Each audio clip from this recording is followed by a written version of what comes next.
কড়াই গরম হয়ে গেছে, ওর মধ্যে আমি তেল দিয়ে দিব। তেলের মধ্যে দিয়ে দিব শুকনো লঙ্কা, তারপর দিয়ে দিব পেঁয়াজ বাটা, আদা রসুন বাটা,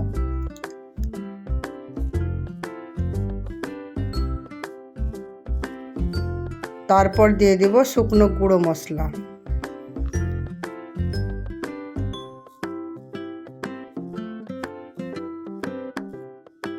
ওরই মধ্যে দিয়ে দিব ধনেপাতা কুচি। মশলাটাকে ভালো করে কষিয়ে নিব, তারপর দিয়ে দিব ল্যাটা মাছগুলো ওরই মধ্যে।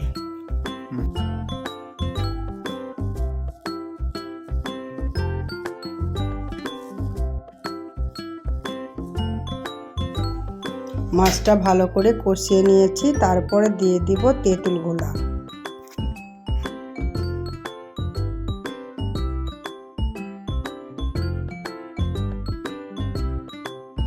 এবারে আমি ঢাকনা দিয়ে ঢেকে দিব কিছুক্ষণ সিদ্ধ হওয়ার জন্য।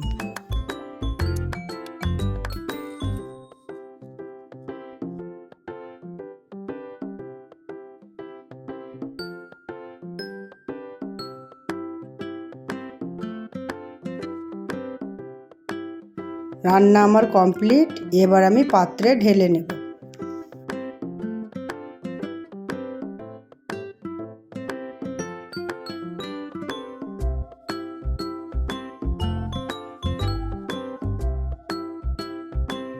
আশা করছি ভিডিওটা আপনাদের ভালো লেগেছে।